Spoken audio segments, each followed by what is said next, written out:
All right, so the audio, you don't even care. Let's get to the news. So we're breaking out first off with news coming from Variety. Amy Pascal, who is basically the head honcho, she is the Kevin Feige of the Sony universe when it comes to the Spiderverse primarily. And she kind of spilled the beans that there are potentially 2 Spider-Verse animated films on the way instead of just one, by trying to run around the concept of a live action Miles Morales. Kind of caught him by surprise. So watch this clip. The last time we spoke, Amy, I think it was at the premiere.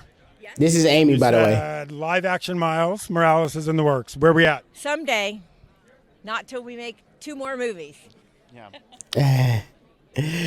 Nah, I don't know if you work in a corporate office or you ever work with personalities that you see before you, but this is the most passive aggressive way of saying, not my decision not to talk about live action Miles Morales. It's their decision, but they think it's the best decision. Let's see how they respond. Now, by the way, she just gave some energy to Homeboy, which is Phil Lord, the duo, Phil Lord and Christopher Miller. I don't know what Christopher is, but Phil Lord gonna hold down for it. Look at the little sass that he gives back.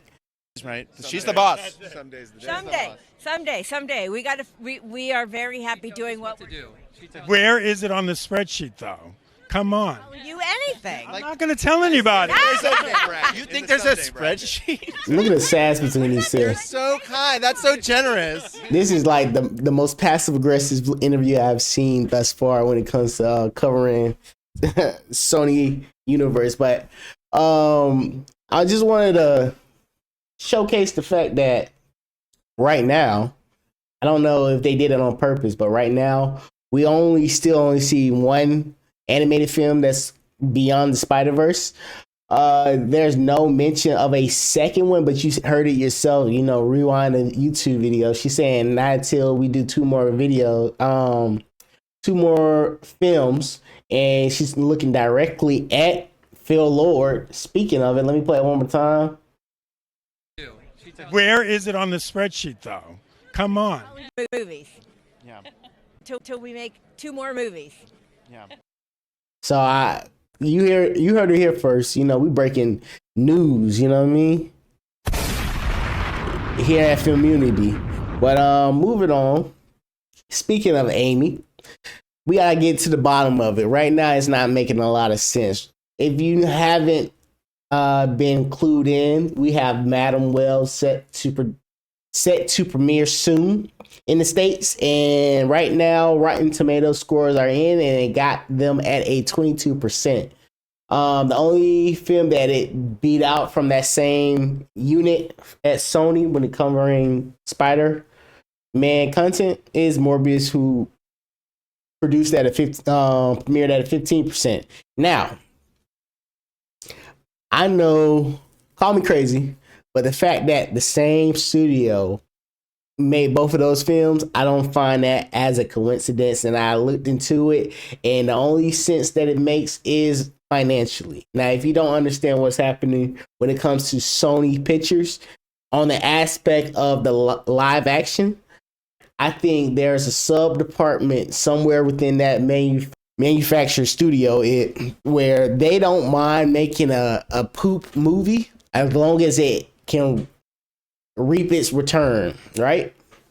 The goal isn't to entertain the audience. The goal is to piss them off, where a view is a view. You're gonna want to watch this movie because it's so bad that you that you spend your money to see how bad it is. I think those movies are being made by Sony, and it's being headed by the writers that kind of got exposed on Twitter earlier today, which is the writing duo known as Matt Zama and Burke Sharpless.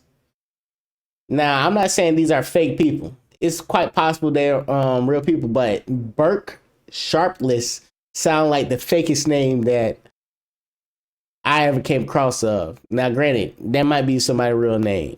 Anywho, when you look at their credit and their writing duo, you'll find this to be intriguing. They start off their writing brigade with the concept of creating a story called Dracula Untold. Somebody greenlit that story to be made. They write it up. Now, I watch Dracula Untold. I don't think it's a bad film at all. But that's the common theme when it comes to their writing credits. You know, The Last Witch Hunter, God of Egypt, somebody on the internet will enjoy those films. It's just the masses does not appeal to it. Again, they got me again when it comes to Power Rangers. I kind of like Power Rangers, the film that came out in 2017, actually. I was looking forward to a sequel, but the masses, for whatever reason, it just didn't get that appeal. It did not give general audience what they was looking for. Morbius. I know there's a subculture on YouTube that praise Morbius for how well it does the Morbius stuff that it do. I don't get it. But there is a cult-like following when it comes to that movie. And I think that's their new niche, right? Madam Web's, they're going to get a cult-like following because it's a female-led film. And it's not as bad as people going to make it look to be. So it's going to garner even more love for people trying to balance it out. But the fact that you're riding the coattails of it's not as bad as you think it is, and you trying to sell a movie like that, I don't think that's the best business model. But it's only so much that you can do when you're not Marvel. You know what I'm saying? Marvel got it kind of locked into like Sony is so boxed in where they're trying to turn villains into main attractions where the source material doesn't even flesh out some of these characters. But to each his own. I think it's going to serve its purpose, and its purpose is to make money. Somebody's going to watch it. The only way you stop getting these type of films produced is by not watching it. But hey, man, I don't think it's going to be as bad as people make it to be. I'm going to wait till it come online. Last topic of the day is the fact that Marvel is shutting. Last topic of the day is the fact that Marvel has done it again. If you haven't been in tune, yesterday news broke on Twitter that Mark Ruffalo reveals that he will return as Bruce Banner and Hulk in Captain America: Brave New World. Concept in my head, the way I solved the riddle was we have the Red Hulk played by played by Harrison Ford, who is doing the Red Hulk as well as General Ross.